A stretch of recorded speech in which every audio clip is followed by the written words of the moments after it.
Ito na ang programang Usapang Pangkapayapaan, Usapang Pangkaunlaran. Mabuhay mga kababayan, muli po, Batangas, Usapang Pangkapayapaan, Usapang Pangkaunlaran. Pundasyon po ng ating kaunlaran, ng ating pagsulong, ang ating kapayapaan at magpalag tayo na sa pagkakataong ito ay ating pag-uusapan sa kapayapaan, ang usapin tungkol sa kapayapaan dito sa lungsod ng Lipa at dito po sa Tanawan. At inaasahan din po natin darating ang ating hepe ng sinakahon. Kasama po natin sa araw na ito ang ating, siyempre, ang ating founder ng APAP Batangas, si Colonel Jerry Zamudio. Jerry. Ding, maraming salamat at mga kaibigan, welcome po sa ating programang APAP Batangas. Muli po natin binubuksan ang ating programa. Kasama po natin ang ating mga kapatid sa Philippine National Police. Sa mga taga-subaybay po ng APAP Batangas, sana po ay magkaroon tayo ng magandang talakayan.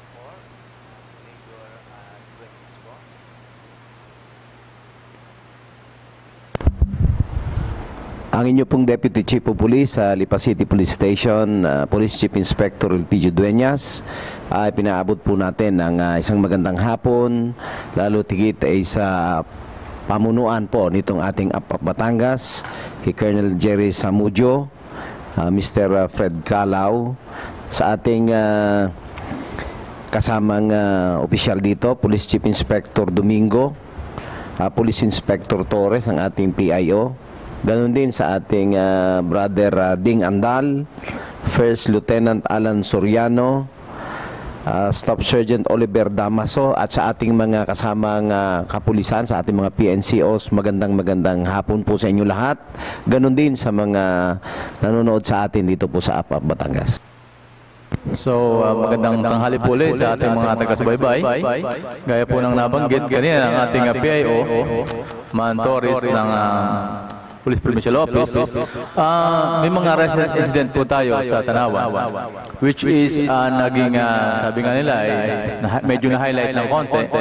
Pero fortunately, ay agad po naman at agaran po namang nabigay ng kalutasan ng ating pong kapulisan sa Tanawan, sapagkat tulad ng nangyari dito po sa boundary ng Laurel and Kalamba, Barangay Canlaog, which is nagkaroon po siya ng shooting incident, and then through in-depth investigations and sa kabutihang palad ay mayroon pong nakaligtas sa mga biktima. So sila po ang nagbigay ng salaysay at sila rin ang nagturo kung sino po yung ating hinihinalang suspect, na immediately naman ay nagkaroon tayo ng follow-up operation na kung saan ay nakuha natin ang isa sa mga suspect at sinasabi natin mastermind.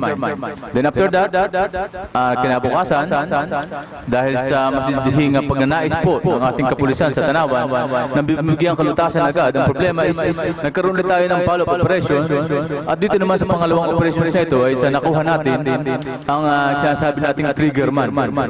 So immediately nung hapon ay na-request agad natin ang mga suspects at sila po ay kasuluhang nakapiit sa himpilan ng pulisya ng Tanawan. With regards naman po doon sa insidente ng basag kotse, ay pinaigting po natin ang ating presensya ng kapulisan sa ating lansangan, at binigyan din po natin ng impormasyon ang mga establishments na kung saan ay maging maingat din at makipag-ugnayan immediately sa ating pong kapulisan kung sila po ay may pamamasing medyo kakaiba na sa tingin natin ay gagawa ng hindi maganda. Normally, sa mga aksidente ng basag kotse ay ang pinangyayarihan nito is yung may mga items na kasalukuyang madaling makita o nagiging takaw pansin sa mga taong ganito. So, ating pong hinihikayat din ang ating mga kababayan na sana ay huwag po silang mag-iiwan ng mga valuables o mga item na importante na kung saan ay magiging daan upang magkaroon ng interes ang mga ganito pong mga kabataan. So, thank you po.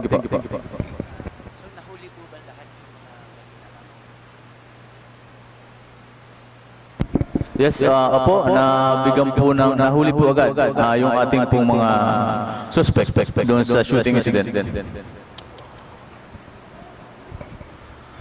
Sa pagkipagtulungan din po ng ating mga kababayan at sa kanila din pong pagsuporta sa pagbibigay ng mga impormasyon ay agad-agadan po naman natin nabibigyang aksyon ang mga problema regarding sa droga.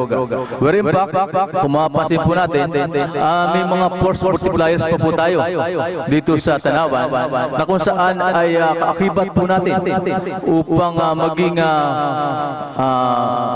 deterrence para hindi na maging maluwag ang pagkilos ng mga pinaghihinalaan nating pusher and users dito sa area ng Tanawan.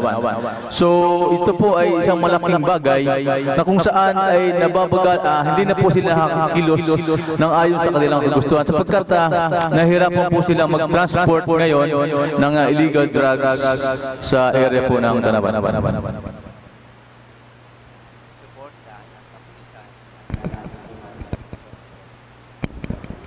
So sa pangunguna po ng ating butihing City Mayor Antonio Halili ay napakaganda po ng suporte niya sa ating pong lokal na pulisya sapagkat nakikita po natin na sa kampanya po natin maging sa administratibo at operasyonal na bagay ay nandun po ang kanyang maigting na suporta at maigpakita din natin na talagang lagi pong madaling itap ang ating pong local government units at iba pang mga opisyalis po ng bayan ng Tanawan.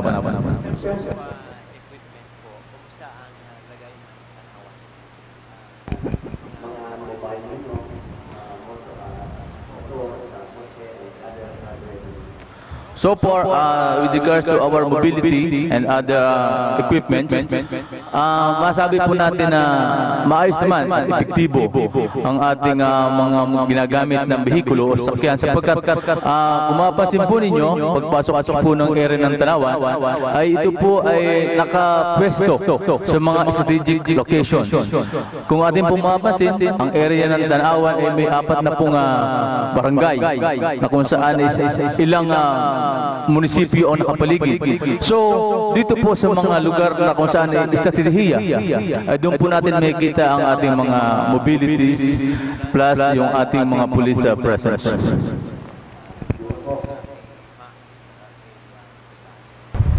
Yun pong sinasabi nyo na naganap doon sa Marawoy, awalan ng Diyos yun po ay na-resolve na, nakapag-file na ng kaso doon. Yun naman pong sa Cuenca, yung konsihal ng kapatid ng konsihala ay sa kasalukuyan po yun ay nasa isang malalim na pagsisiyasat pa kasi po yung napatay doon ay parang konektado rin sa mga illegal na gawain at yun po ang nakita natin doon kaya chances na marami din itong mga kaaway. So, from that point, atin hong pinag-aaralan po kung sino talaga yung may mga posibleng talagang gumawa ng mga bagay na yan. Pero, as of this moment, tayo naman po ay patuloy na nagsisiyasat dyan. Yun naman pong doon sa matanda, nasolve na po yun. Apo. Ito po ba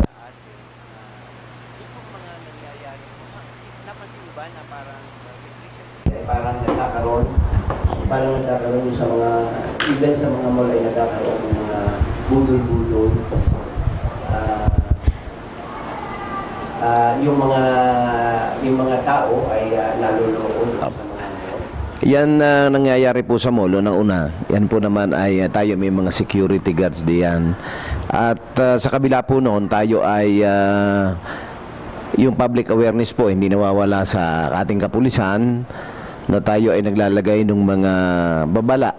Unang-una, ganun din na meron tayo mga ang ating kapulisan ay umiikot din diyan at sinasabihan yung mga tao na papasok na mag-ingat.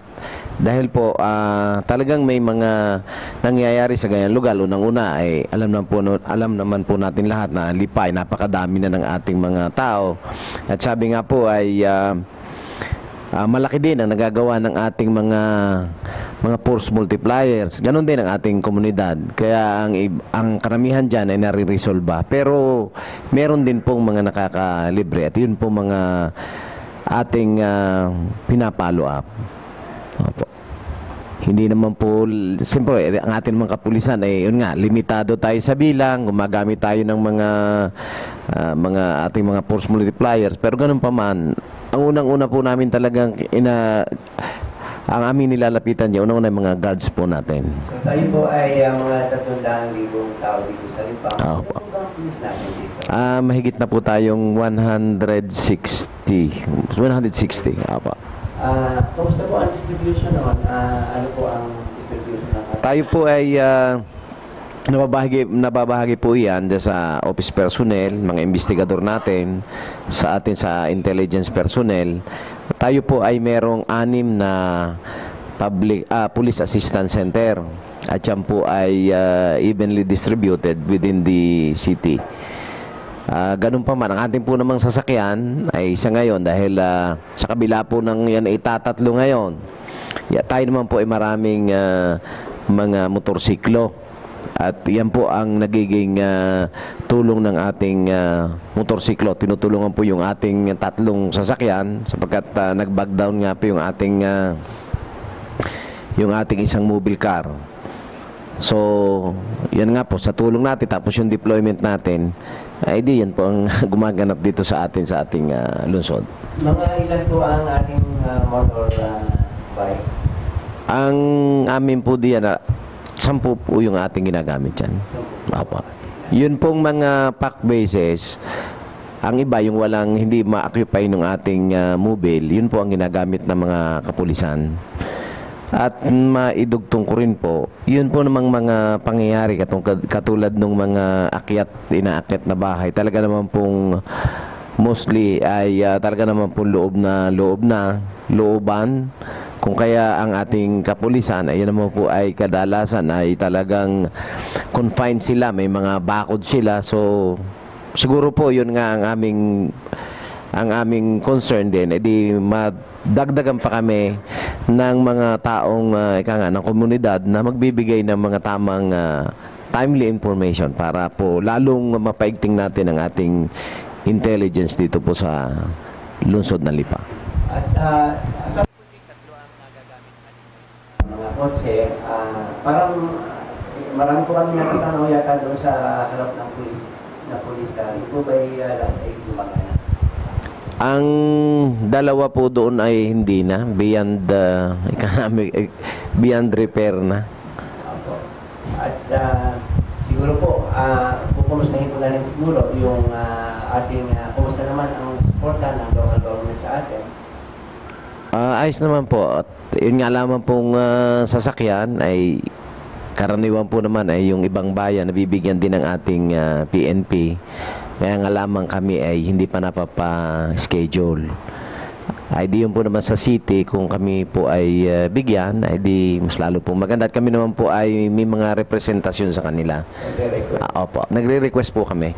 Sa ating pong konseho ay napapag-usapan, pinalalabas po natin sa ating sa Batangas yung mga pinag-uusapan doon. At sa ating budget ay nababanggit doon na tayo ay taon-taon ay mayroong intelligence fund na 16 million.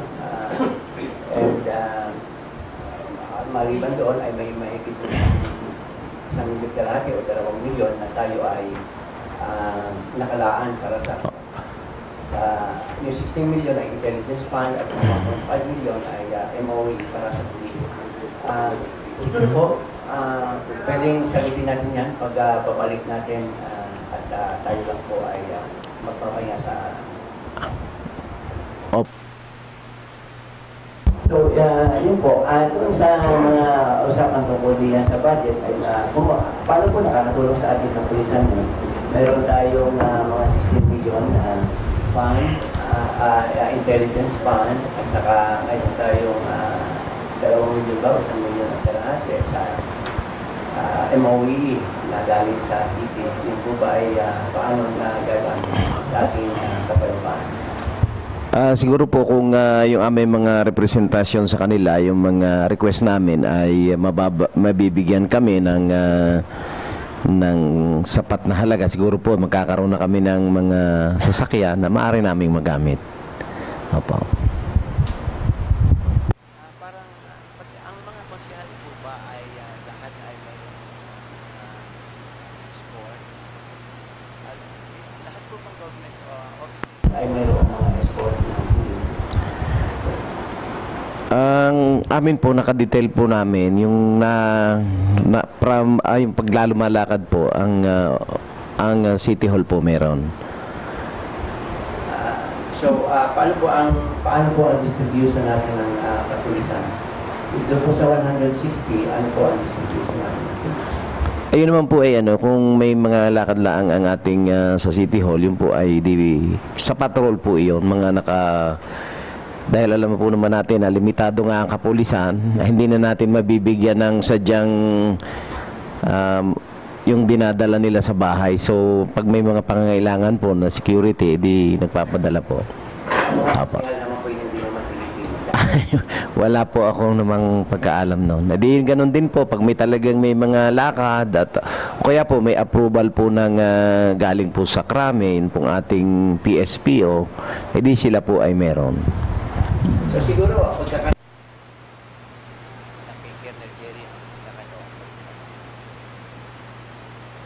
Ding, ako naintindihan ko yung predicament ng ating mga kapulisan dahil ako nakita ko rin yan sa loob ng aming organization, yung kakulangan ng personnel.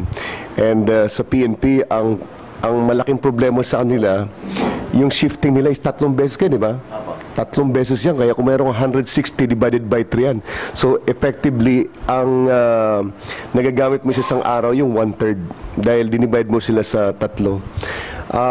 But, alam ko na kulang yung ating kapulisan. At ito ay kinakailangan talaga. Mamili lang tayo ng mga lugar na pwede nating ilagay yung ating mga pulis para maging visible sila. And then, from there ay yung mga masamang mga tao na may balak gumawa ng masama sa society natin ay mapigilan natin. Dito ba sa Lipa, mayroon tayong mga pag-aaral na ginagawa kung anong mga lugar yung sa tingin natin ay yung rate ng krimen na nangyayari ay mataas at kinakailangan visible yung ating mga kapulisan. Meron ba tayong mga identified na mga lugar dito? Kadalasan po ang mga pangyayari katulad sa mga sabi nga sa mga laylayan, sa mga hindi naman mismo sa downtown, hindi sa mismong downtown eh. So kaya ang ginagawa ho namin diyan ay yung ating mga pack base. Yan ang ating pinagpapatrolya doon sa mga interior na lugar. Kaya nga lamang kami siyempre po ay hindi man naiwasan na mamahinga din, yun naman ang pagkakataon o kaya nito mga panahong ito, alam po naman natin tag-ulan, ito po ang sinasamantala nitong ating mga akyat bahay na yan, katulad po yung pangyayari dun sa Bugtong na na-solve naman na nag-uulan tapos inakyat naman yung kwarto nung isa, buti naman ho at na-resolba. Ganon din yung mga ibang pangyayari. Pero mostly, yan naman ho ay hindi sa mismong bayan. Pero hindi rin naiwasan pagkaminsan. Talagang, lalo pag malakas ang ulan, ang mga tao ay natutulog, mahimbing na natutulog. Ang ating naman pong mga masasamang loob ay sinasamantala. Para po sa kaalaman ng ating mga taga-subaybay, ang Philippine National Police po ay gumagamit po nung COMSTAT, yung Comparative Statistics, kung saan po doon po nakasite at pinag-aaralan po namin yung mga crime-prone hours, crime-prone areas, at saka crime-prone days. At doon po kami nagbe-base pagdating po doon sa deployment ng personnel. Recently po, nagkaroon po ng directive ang higher headquarters na gagawin po yung COMSTAN kasi dati po is monthly siya ginagawa, yung preparation ng COMSTAN. Ngayon po is pinapagawa na po siya ng weekly. So weekly po, kailangan po mag-convene ang personnel ng sa station pa lang po at pag-aralan po nila yung eto nga pong COMSTAT. At doon po sila magbe-base kung ano po yung gagawin nilang decision ng deployment sa strategic deployment ng personnel nila for the next week. Yun po yung project ng ating PNP ngayon. Saan pwedeng tumulong dito yung ating mga kabayan, especially yung ating programang APAP Batangas para sa ganun ay magkaroon ng maximum participation yung ating mga kabayan dito sa programang ito?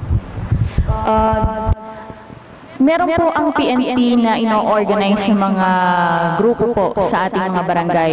Katulad po ng Barangay Peacekeeping Action Team, yung BPATS po na tinatawag namin.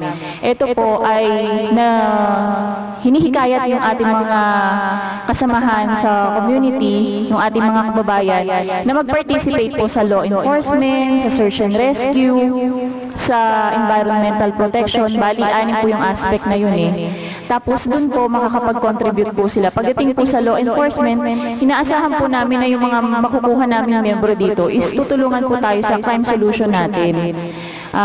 Kahit yung mga implementation po ng mga simpleng batas like barangay ordinances po or municipal ordinances, makakatulong po natin sila.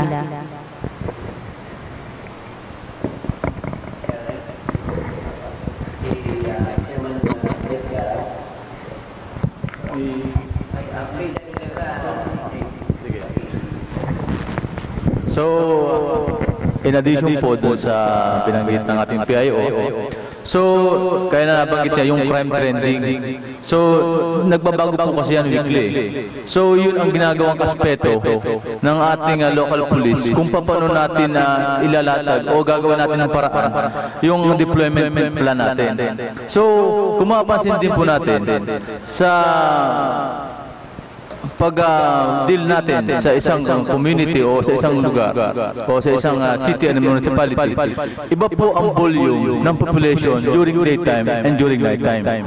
Where in fact, kasi may mga establishments po tayo, may mga industrial parks, so may mga certain approaches po tayo na ginagawa na kung saan, for example, may mga industrial park dyan, so may malabas na mga empleyado po tayo sa alas 5 or pumapasok ang alas 8. So, iba din ang approach natin during daytime and iba din ang approach natin during nighttime. So, yun po yung ating isa sa mga tinitingnan bagay.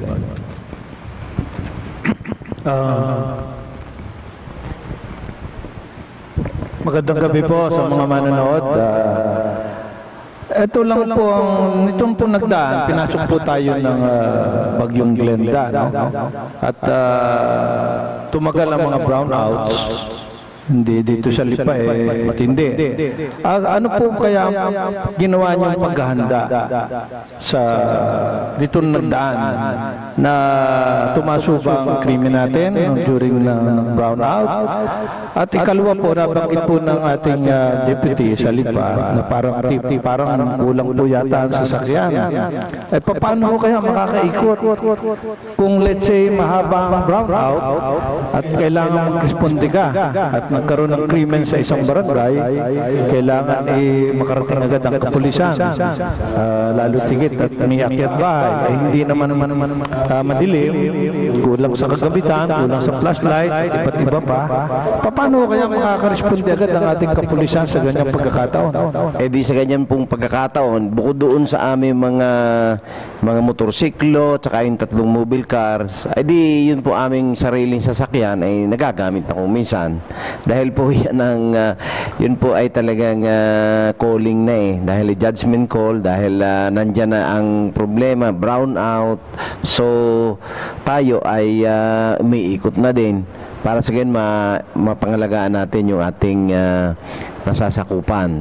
At bukod pa po doon, ay di pinagpapatrolya natin yung mga nasa pack bases do sa within their do sa jurisdiction nila, na at least ay baka para naman makatulong. At tawa naman ng Diyos, yung nakaraang ilang araw na brownout, hindi naman kami may manangyari, pero hindi naman ganun ka-significant, hindi man ganun kadami ang naganap na nakawan doon sa Lipa. Doon pinag-aaralan po namin yung pagtaas, kung tumaas na po ba o bumaba yung kaso sa panahon ng pagkatapos po ng bagyong Glenda. Hindi rin po namin inakala na bumaba kasi in-expect na po namin na tataas siya. So province-wide po, yung inaasahan natin mga kaso na tataas, like robbery po at saka theft, ay hindi po siya tumaas. Bumaba. Bumaba po siya ng 2/3. Opo, 66%.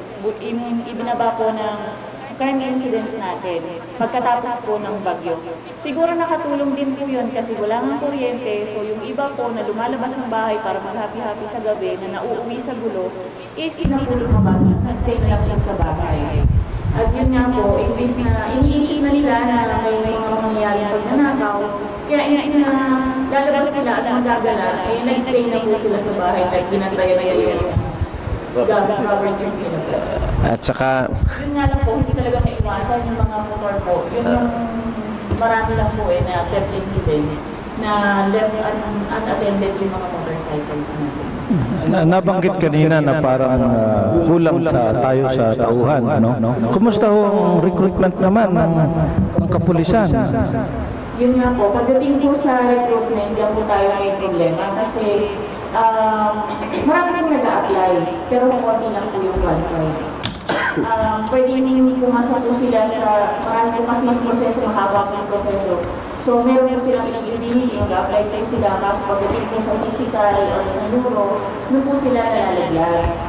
So i-encourage po natin, patuloy po natin i-encourage yung mga bayan natin na mag-apply po sila kasi yung kanilang pag-apply po at pagpasok sa PNP, dahil po sa ating ibang friendly forces like ang AFP po, is makakatulong po para dito sa peace and order situation. Ang pagkakaalam ko, may mga kurso na criminology, mga schools dito sa Batangas. At ewan ko lamang kung kasama yan sa kanilang curriculum. Kasi kung marami mag-i-enroll sa kursong iyan, malaki ang tsansa na kung ikay graduate yan, ikay matatanggap bilang pulis.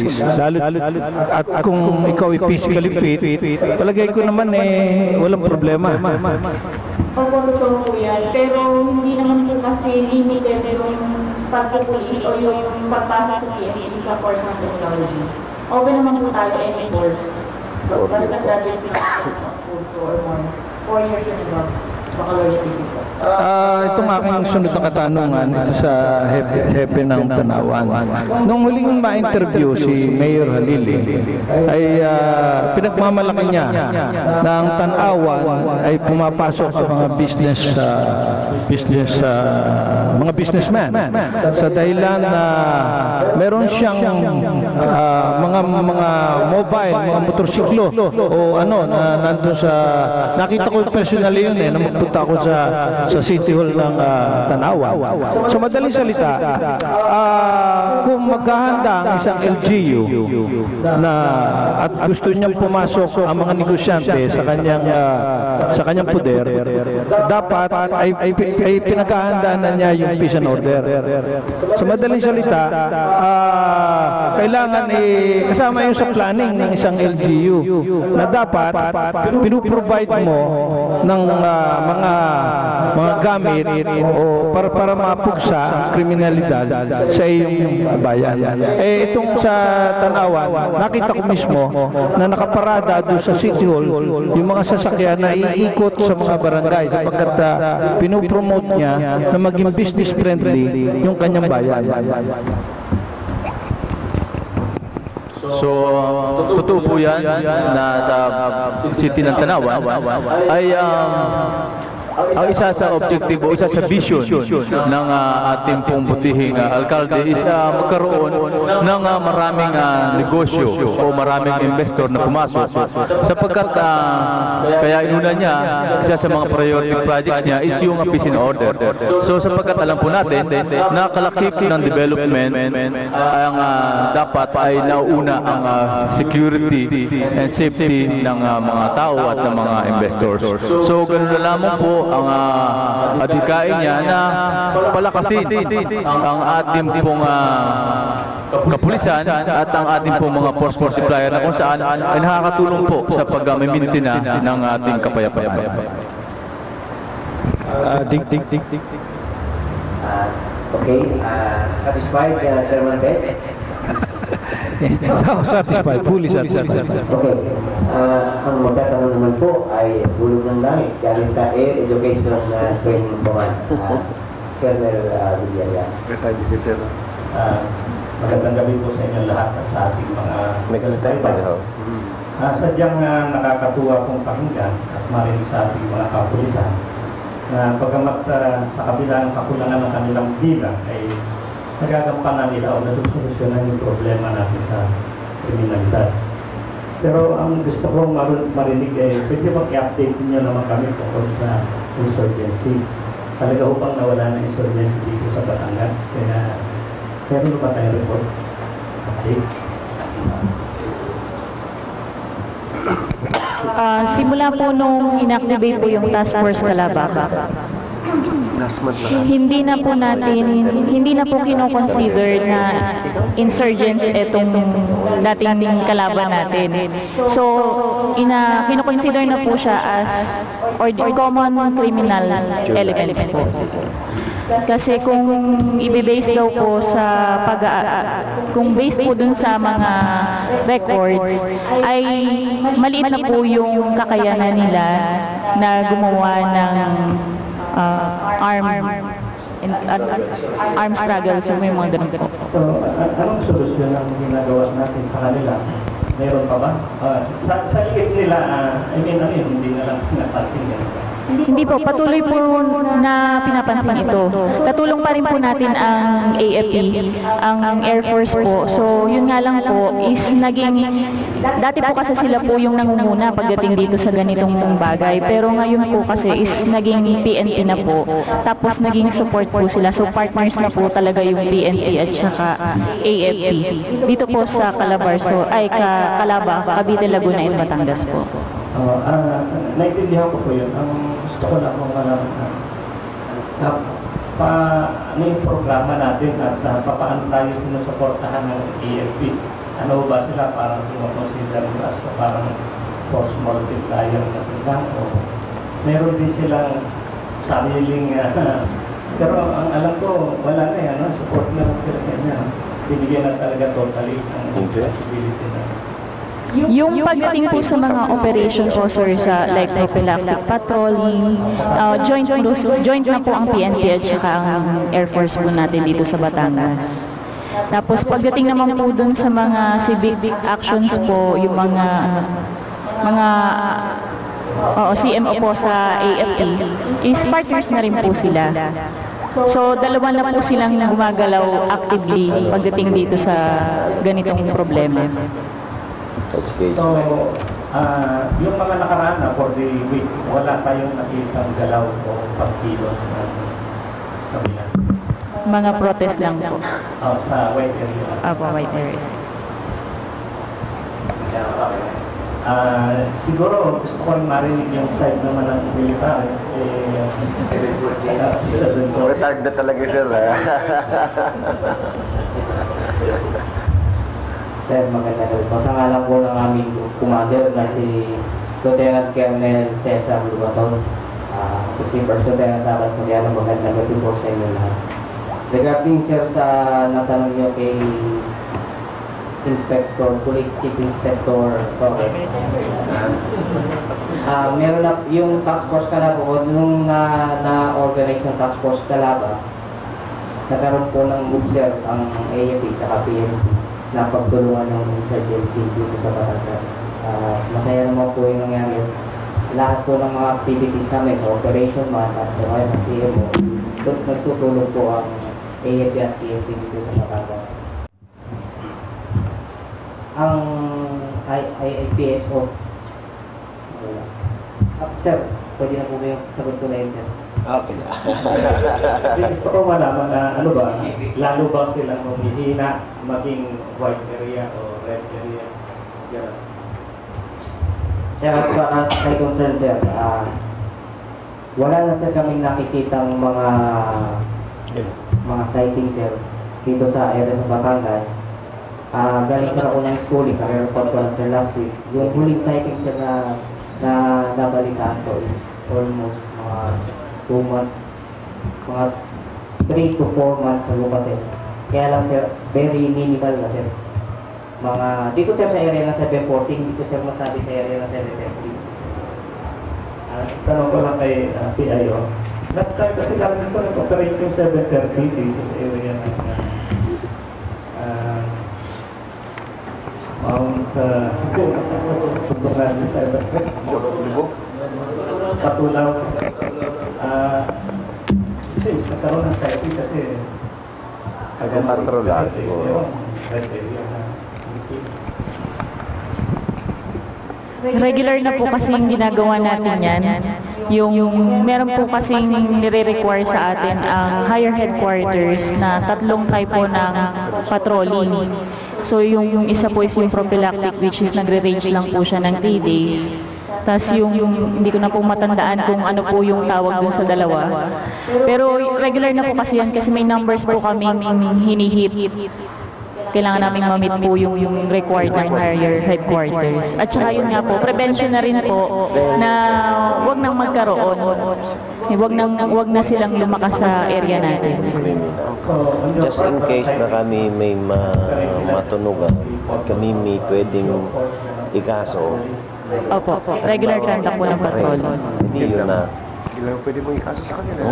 Magbabalik po tayo pagkatapos lamang. Dumako naman po tayo sa katanungan ng ating smile camper na si Jericho. Isa po yung magandang hapon po sa ating mga taga-subaybay po. Ang tanong ko po ay para po kaya ay Police Inspector Torres. Kasi po kasi sa plano ng ating mahal na Pangulo, Neni Aquino, ang 1:1 ratio ng ating mga baril sa ating mga kapulisan. Kamusta naman po ang proyekto na ito? Lahat po walang pulis dito sa probinsya natin ng Batangas ay masasabi natin kung hindi man 60% at least nasa 80% po lahat ng baril na. Yung project na yan ng 1:1 yung sa firearms natin, maganda naman yan kasi continuous yung dating ng supply natin. Yun nga lang kasi meron siyang required na proficiency test muna. So kailangan maipasa muna ng police yung proficiency test, yung training sa firearms bago silang ma-issuehan ng baril. At doon medyo nagkakaroon ng problema kasi pinaprioritize na mabigyan ng baril is yung mga PO1 natin, yung lowest rank pataas. Kasi sila yung frontliners natin. Pero yung pagdating ng supply, continue siya. As of now, I think nasa 70% na ng kapulisan sa Batangas ang may issued firearms. Bye, Jericho. Okay.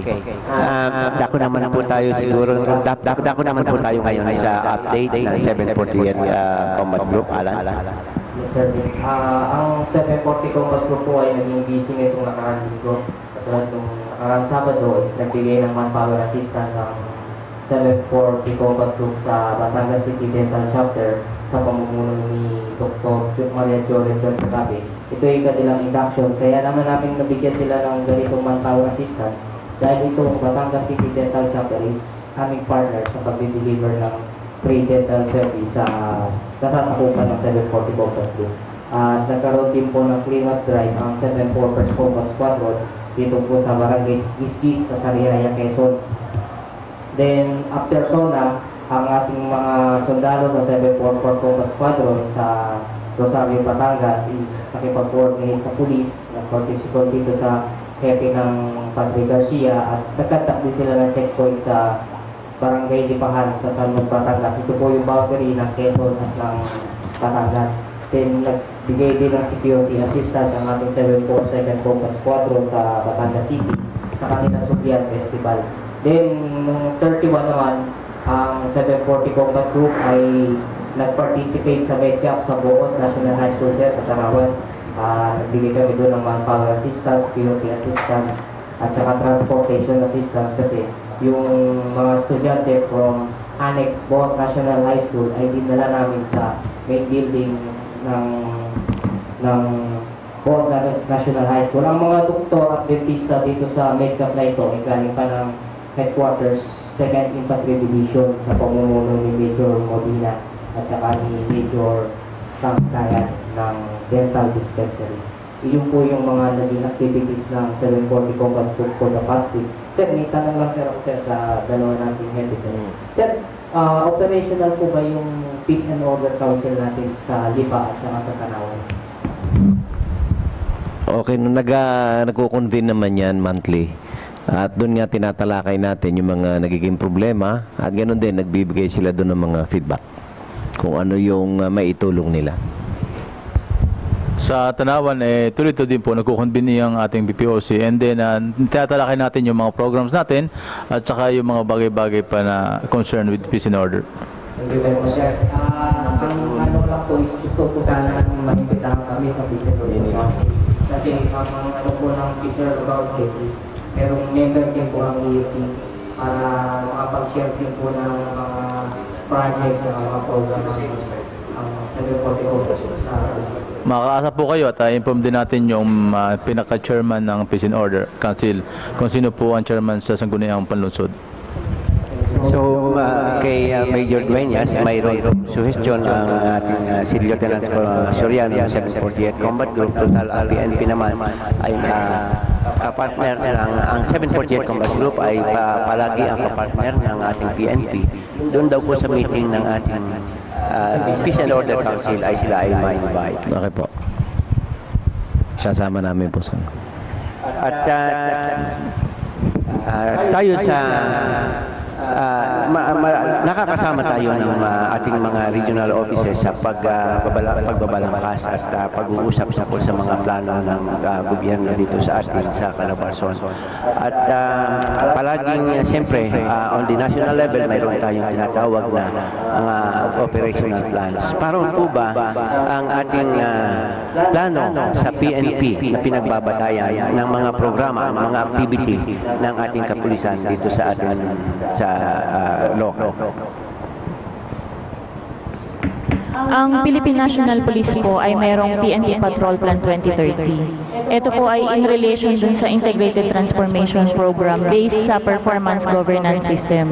At dito po, sa level po ng ating provincial at saka station level, sa provincial level po, meron po kami tinatawag na operational dashboard.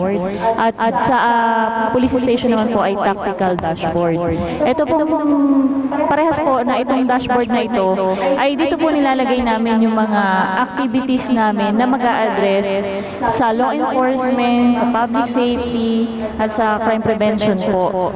Tapos yung po ay, bali ito po yung long-term planning. So, ito pong taong to, ang naging base po namin is yung performance noong 2013, tapos naggawa po kami ng target for 2014, 2015, and 2016. So, by next year po, another na naman po siyang set ng target. So, on the level ng PNP station, paano po ninyo sinasagawa mga Major Jake, yung report na tanong? So with regards po sa stations level, tayo po sa kapulisan, tayo po ang nagpo-provide ng service sa tao, sa community, which is ang community po ang ating customers. So with regards to sa service pinoprovide natin, marami po tayong mga programa tungkol dyan. For example, during pasukan, during po sa opening ng klase, nagbibigay po tayo ng mga leaflets o mga safety reminders sa mga estudyante na kung saan ay nakatala roon yung mga dapat gawin, especially sa mga bata, kung paano ang mga iba't ibang uri ng pag-iingat, kung meron din naman pong nakapulog na rin doon yung kahit sa mga kalamidad o first aid. So, isa po yun sa mga pamaraan. So, may mga approaches din po tayo, nakalatag din po doon sa mga activities natin, kung ilang patrols gagamitin natin sa isang araw, kung ilang oras po tayo magpapatrolya sa area natin, anong lugar specific na pagpapatrolyahan natin, magkocontact po tayo ng mga trainings, pulong-pulong sa ating mga force multipliers, which is yan po yung mga barangay tanons natin or other barangays na auxiliaries. So, with regards to yung po is pumapasok sa prevention. With regards naman po dun sa solution of crime, dapat po mabibigyan natin solusyon. Paano ipapile po natin sa husgado o sa piskalya yung pong mga kaso. Nagkocontact din po tayo ng follow-up operations doon sa mga suspect natin o doon sa mga incident na nangyari sa area. So, dalawa pong approaches yun. Ang isa po is prevention at ang isa po ay solution. So, doon po nakapuloob sa ating pong police stations o sa mga city police stations yung mga pamaraan at alinsunod sa kautusan din ng high headquarters na nakapuloob din po yun sa Integrated Transformation Program 2030, Patrol Plan 2030.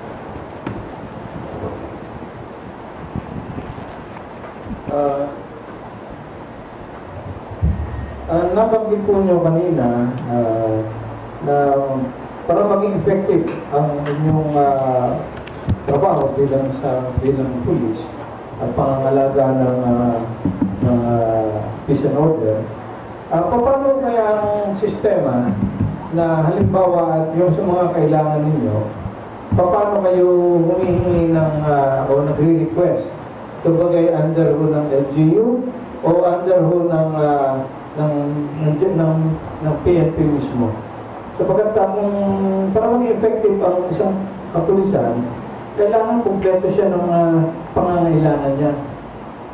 Paano po ang sistema ng pag-request ng PNP? Doon po sa dashboard natin ito. So nakalagay na rin po doon kung saan namin kukunin yung financial and logistical requirements.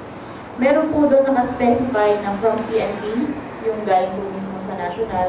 Tapos meron din po yung support from the local government units.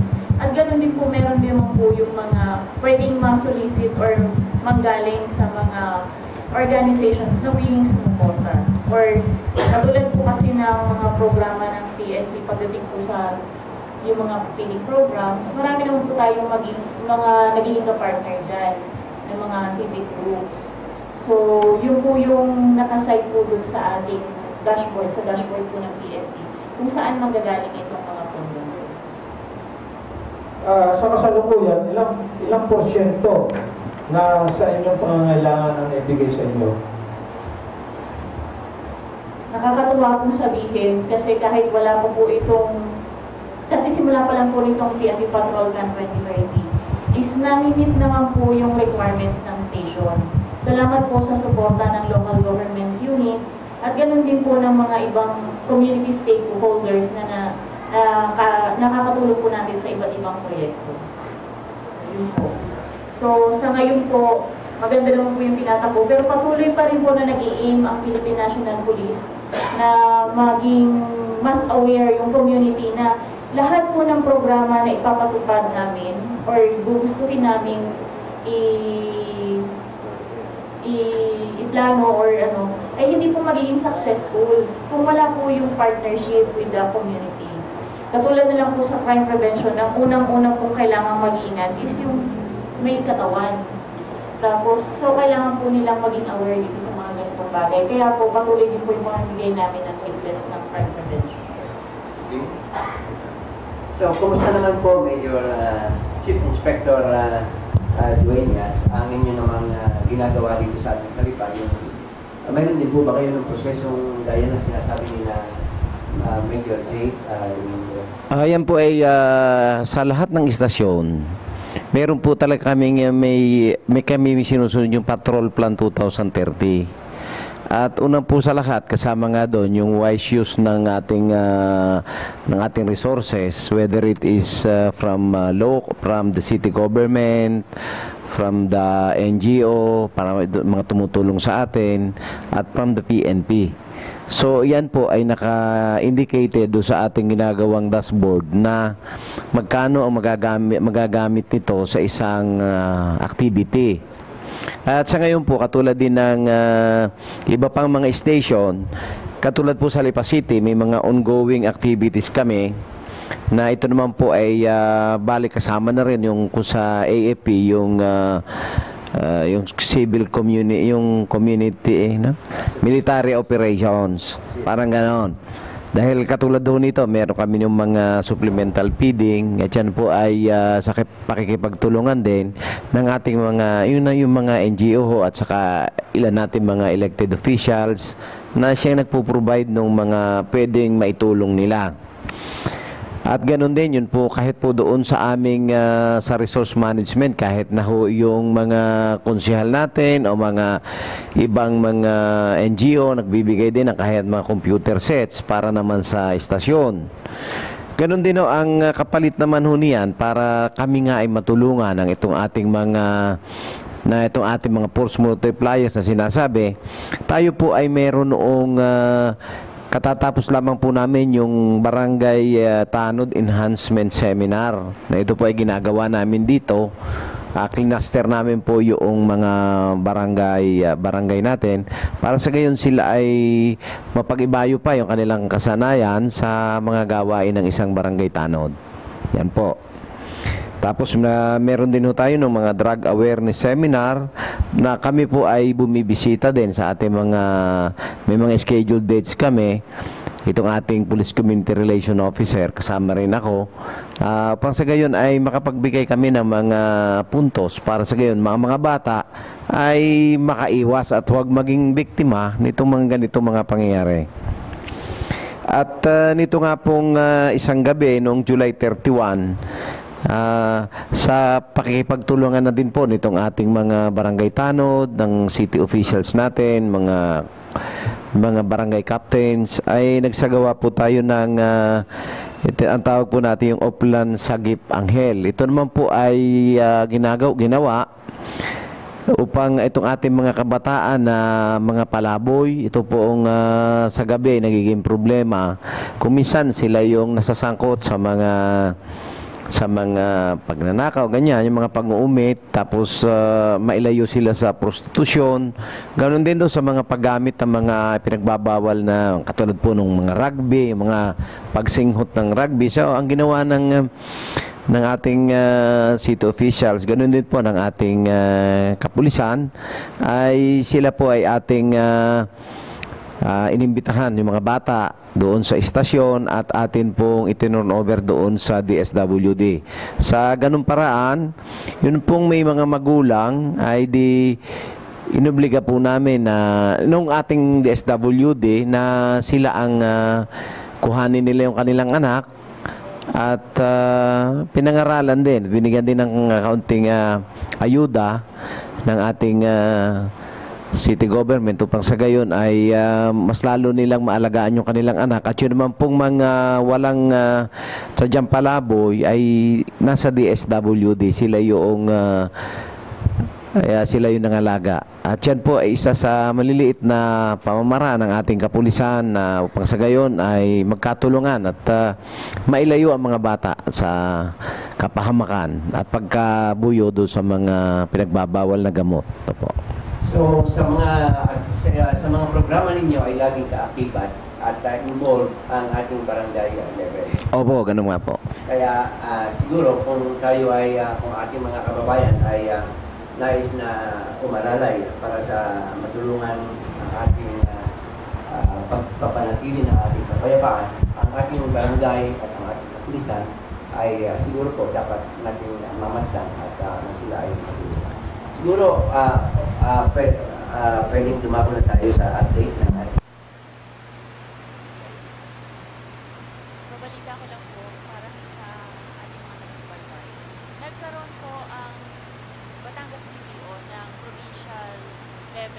disaster drill competition last July 2024 po. Ito po ay ginanap sa Nasugbo at ang nanalo po sa site ng PNP sa Kabalayan Police Station po at sa site naman po ng ating IPAS, local, yung mga sa community po natin is yun naman po Nasugbo. So lumaban po sila sa regional level na ginanap po sa Ternate, Cavite noong July 25 kung saan po parehas po yung from PNP fans po natin ay pumwesto po sila sa third place region-wide. Tapos po noong last July 24 and 25 na po, nagkaroon po kami ng second Latitude Challenge, yung Latitude Challenge po ng Provincial Public Safety Company kung saan ay iba-iba po kasi category, so may mga platoons po na recognize yung at saka na-enrich po yung kanilang skills pagdating sa ISO, sa checkpoint, ginagawa nila. Tapos, August 1 to 3, ngayon po, hanggang ngayon po, ongoing po yung aming 5th Provincial Director's Club, showcase po ito. In-invite po natin yung mga kaibigan natin sa AFE, mag-join po sila, bukas pa po, hanggang bukas po yung competition. At yung mga enthusiast po natin, at mahilig pumutok ng baril, ay dalhin po natin sa firing range at baka doon po tayo manalo pa. I-inform ko lang din po kayo, kanina po umaga, nagkaroon po kami ng police techniques, bisikletahan at takbong anniversary 2014. Simultaneous po ito nationwide.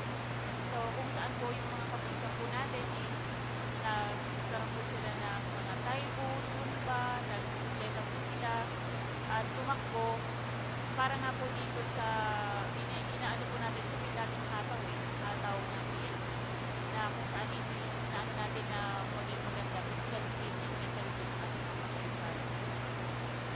Ito pong August 8 is yung 113th Police Service Anniversary po.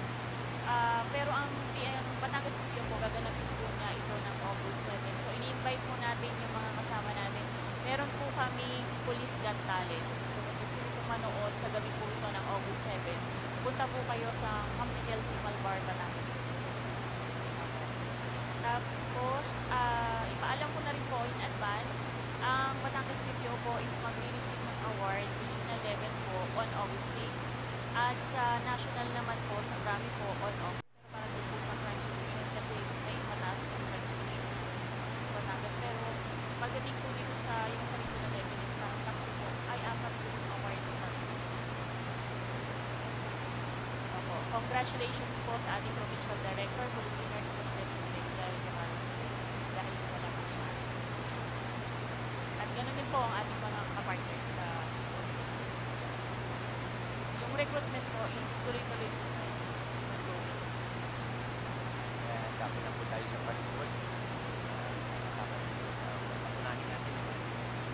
Di ba, Deputy Chief Inspector. Si Deputy Commander po ng PNP Station.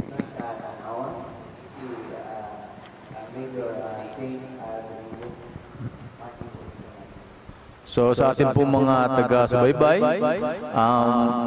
nandito lang po ang kapulisan, especially sa Tanawan, na handa po laging panatilihin ang katahimikan. Ang ating pong PNP hotline ay 778-1260 at saka 784-3826. At gusto ko po batiin ang ating mga kasamahan sa panguna na rin sa Tanawan, si Superintendent Christopher Olaso at ang ating pong Provincial Director na si Senior Superintendent Omega Jerry Fidel. Maraming salamat, pati sa inyo po. Maraming salamat sa inyo po. Thank you.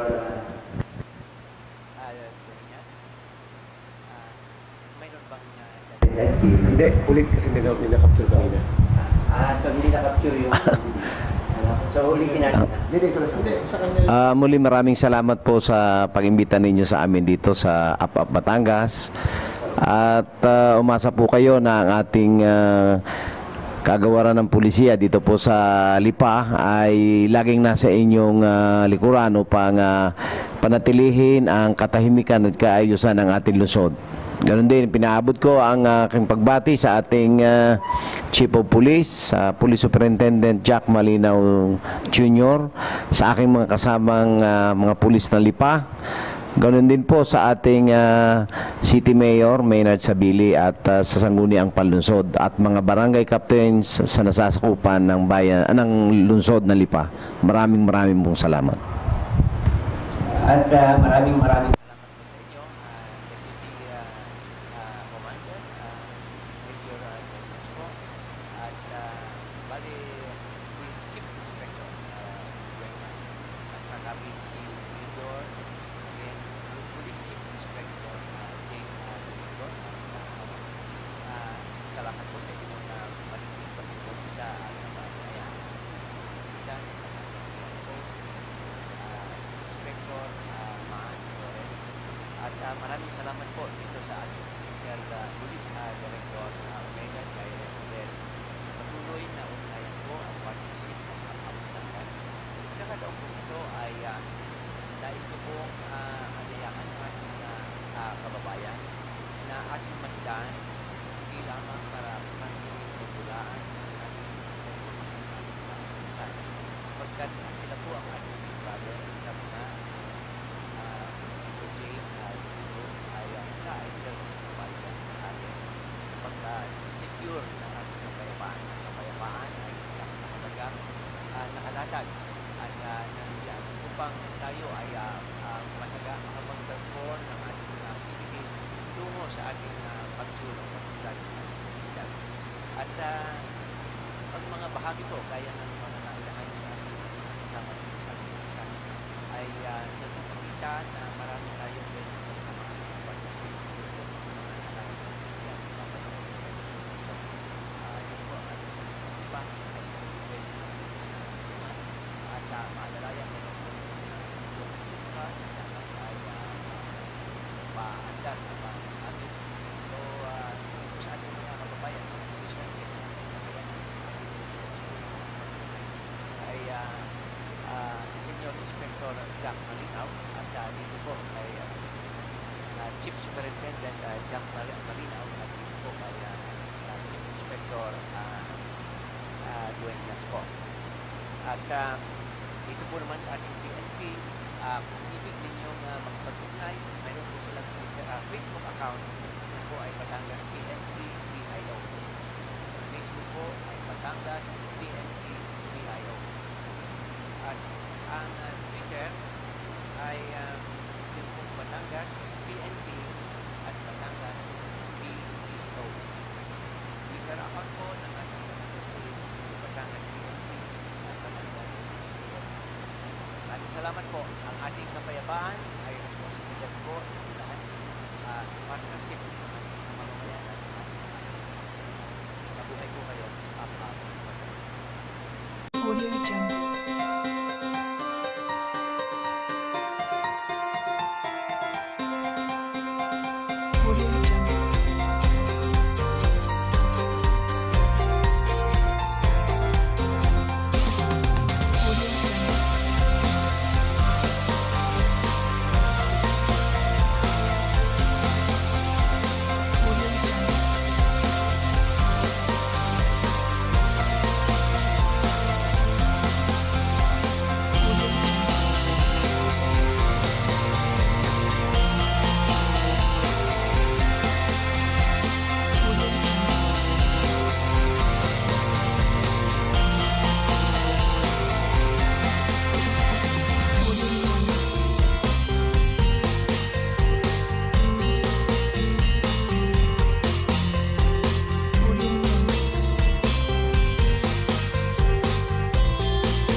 Narito na ang programang Usapang Pangkapayapaan, Usapang Pangkaunlaran.